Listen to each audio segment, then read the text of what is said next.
Hello everybody, welcome back to my channel. Today we are going to be talking about the FDA and cosmetics. What's regulated, what's allowed, what's not allowed, shelf life, expiration dates, all that kind of good stuff. I'm going to be getting into all of that, so if that sounds interesting, definitely stick around. Before we get started, make sure you hit the subscribe button down below. If you are already subscribed, make sure you're still subscribed. There's been some issues with that. Make sure your notification bell is turned on. Give this video a thumbs up, and yeah, we're going to jump into the video right now. Okay. So I got the idea for this video from a question that a friend of mine on YouTube asked, because I had talked about in my last video some palettes that another influencer had convinced me or recommended me to buy, and some of them were made, like one of the brands was made in the UK. So he had asked me, like, is it safe to buy cosmetics from other countries? So that kind of got me thinking, like, I'm sure people have questions on, you know, that as well, along with, like, most people don't know what the FDA actually regulates in cosmetics. So I thought I'll just do a whole video. The other thing that sparked this was Jaclyn Hill launched a highlighter collection as part of her makeup line. Now, there was drama a while back when she launched her lipsticks. Now, I will give you a little bit of a brief synopsis of that if you're not familiar with Jaclyn Hill and that whole debacle. Jaclyn Hill is like an OG YouTuber. She's one of the original beauty gurus. She's been on YouTube for like 8 years, 9 years, something like that. It's a long time. She has collabed a bunch with Morphe.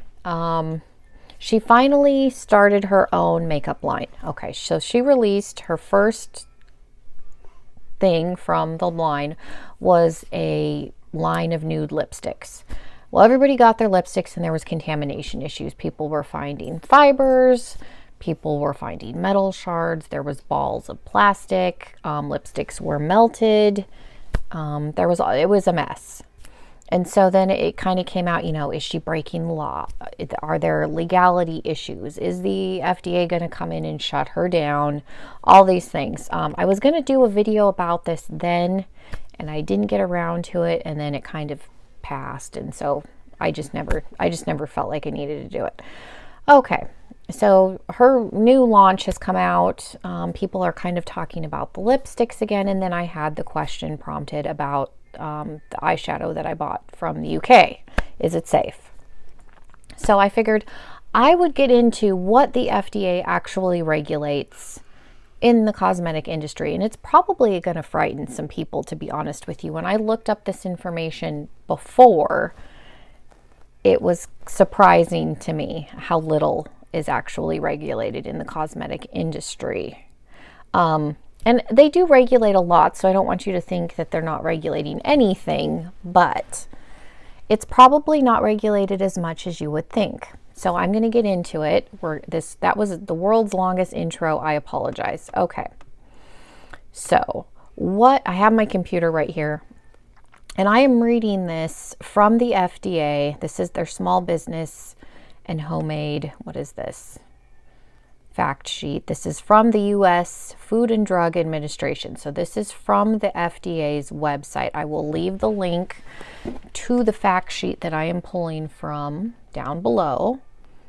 And I'm going to read it off of the website so that there's not any like issues and I'm not misspeaking information. Okay. Does the FDA regulate cosmetics? Yes, the FDA does regulate cosmetics under the Food and Drug Act. Under this law, cosmetics must not be adulterated or misbranded. For example, they must be safe for consumers under labeled or customary conditions. Packaging must not be deceptive.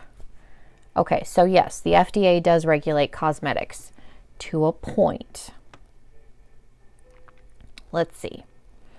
The FDA, the law does not require cosmetic products and ingredients to be approved by the FDA except for color additives such as dyes.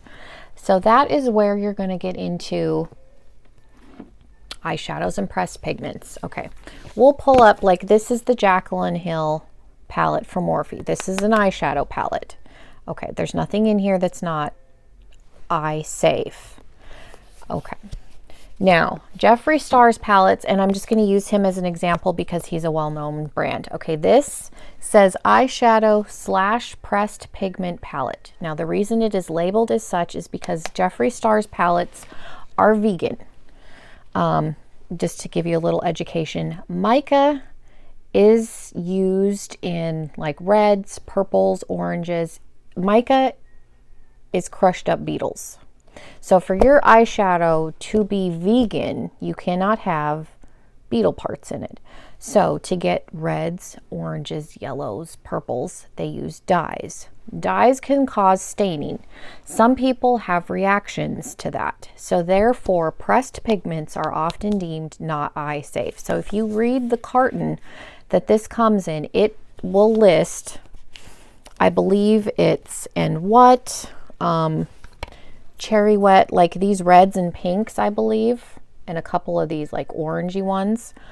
It says on the carton that they are not intended for the immediate eye area because they contain dyes, because mica, again, is crushed beetles, and a vegan palette cannot contain beetle parts. So they can these pressed pigments contain dyes, can cause staining, therefore have to be labeled that they are not safe for the immediate eye area. Now that is going to blow your mind that an eyeshadow would be labeled not safe, but it is. So that is how these cosmetic brands are able to get around that, because these color additives can cause staining, can cause irritation. So that is why this is labeled eyeshadow / pressed pigment palette, because it cannot just say eyeshadow palette because of the staining issue, because that is what has to be added to these, whereas this, I guarantee you, has mica in it, which is crushed up beetle parts. So they regulate some color additives. Okay. Let's scroll down. It says, with the exception of color additives and ingredients that are prohibited or restricted by the FDA, you may use any ingredient in cosmetics as long as it does not cause the product to be adulterated. It says adulterated in any way. You are legally responsible for making sure your cosmetics are safe. So, yes, that the FDA does regulate some ingredients. There are ingredients like what's in like Drano and stuff that is not deemed safe for cosmetic use. So they do regulate the ingredients to a point. But again, like you saw with the Jeffree Star palette, as long as you put pressed pigment palette on it instead of just straight eyeshadow palette, you can get around the pigment, the staining, the dye issue. Products that, like skincare, any product that claims to have medical benefits like SPF or like skincare, the anti-aging, doesn't fall under the cosmetic regulations anymore. They are considered medications. So for example, this foundation contains SPF 20. So this is actually falls under the umbrella of medication, skincare, whereas this foundation doesn't have any SPF. It's just a normal foundation, so this isn't regulated the same. They're a little stricter with the skincare because, again, it's considered a medication. It falls under that umbrella. So it's regulated a little bit more. Let me see.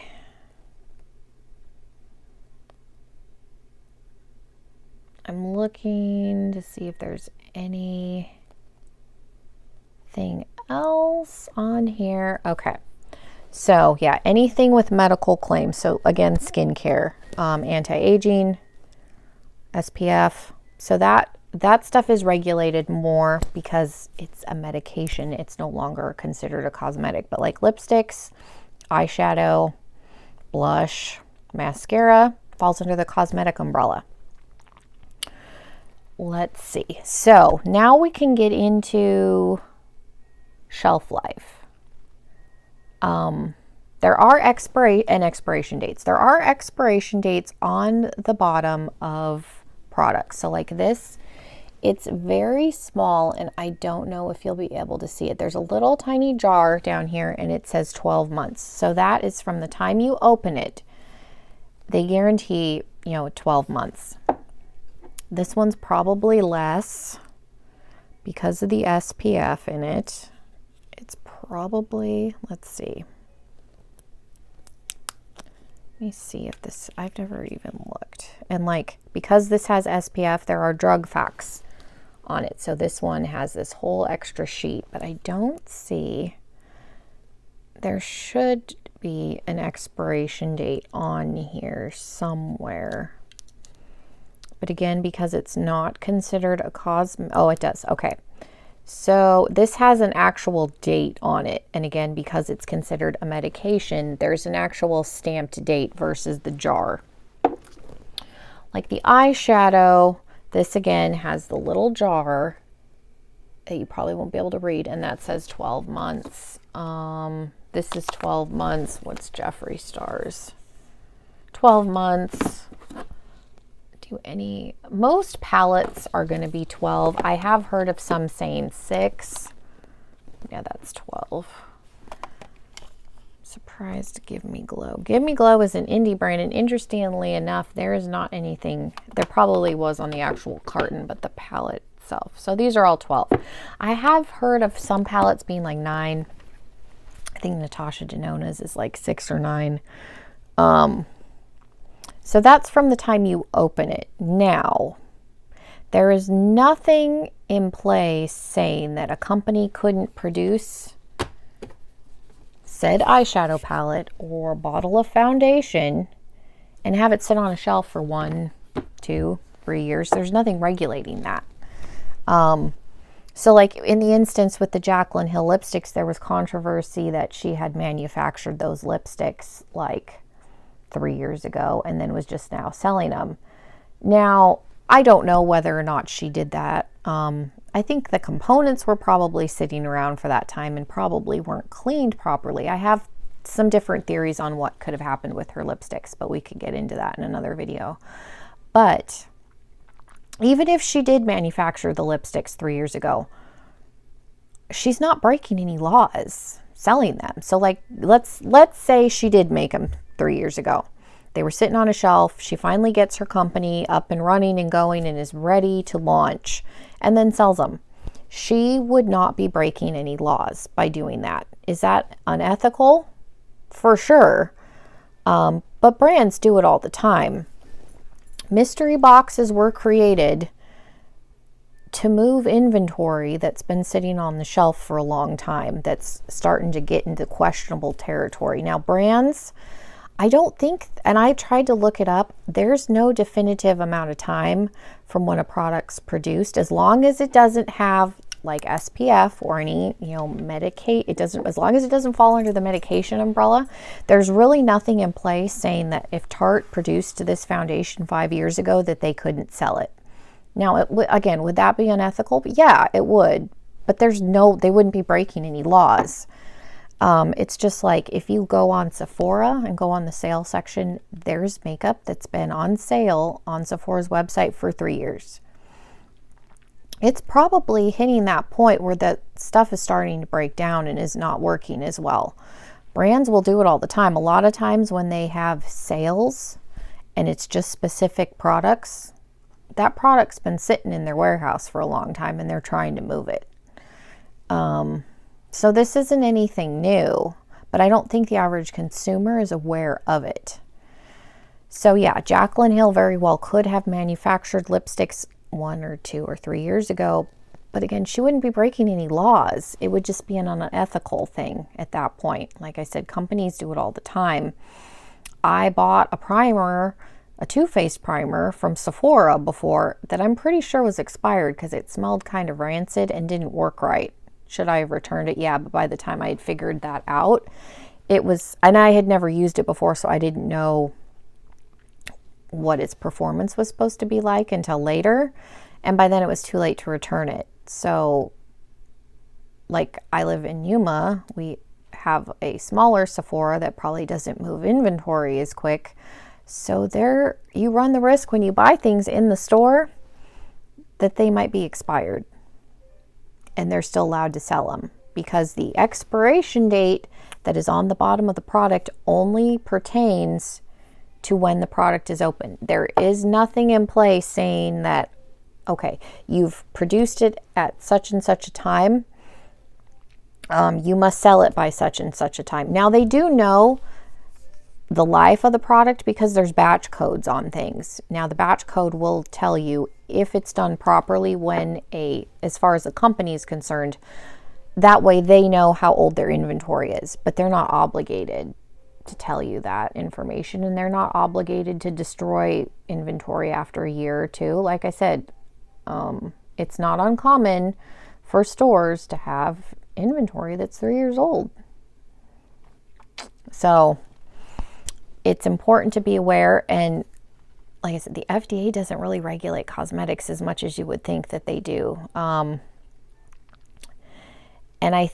it's as funny as it is, I think in Europe they're a little stricter about things than they are. And I could be wrong about that. I know there's some high-end brands like Givenchy, I think is French or Italian.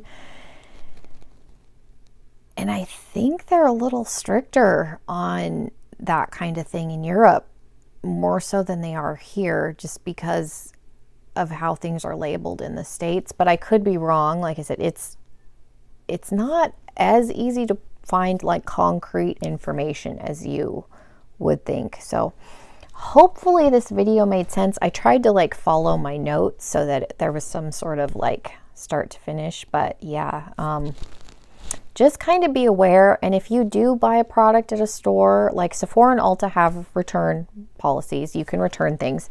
If even if it's brand new, if it smells funny, it's probably expired because it's been sitting at the store for more than a year. Return it, exchange it, take it back. Don't think that you need to keep it like I did because, oh, it's brand new, it must be fine. It may not be, because I didn't have this information 2 years ago when that happened. So I kept it and didn't use it and ended up throwing it away. You can buy brand new makeup from a store and it can be expired. That can happen because, like I said, the expiration date that is on the bottom only pertains to when the product's been opened. It doesn't tell you when it was manufactured. And the companies are not under any obligation to get rid of old inventory, as scary as that is. So companies can sell you makeup that's 2, 3, 4, 5 years old. There's no regulation on it. So yeah, the companies are not breaking any laws. They're just being a little shady. So fortunately, that's not a crime in the United States. So hopefully this video was helpful. If you have any other questions, if I didn't answer something, leave me them down below. I would be more than happy to answer them. And if I've misrepresented anything, please leave it down below. Also, I tried to be as thorough, and I will leave, the information I read, I pulled directly from the FDA's website. So that information should be correct. Doesn't mean it is, but it should be. So yeah, I hope you guys have a wonderful day. Again, make sure you are subscribed, and hopefully I will see you all in another video. Bye, everybody.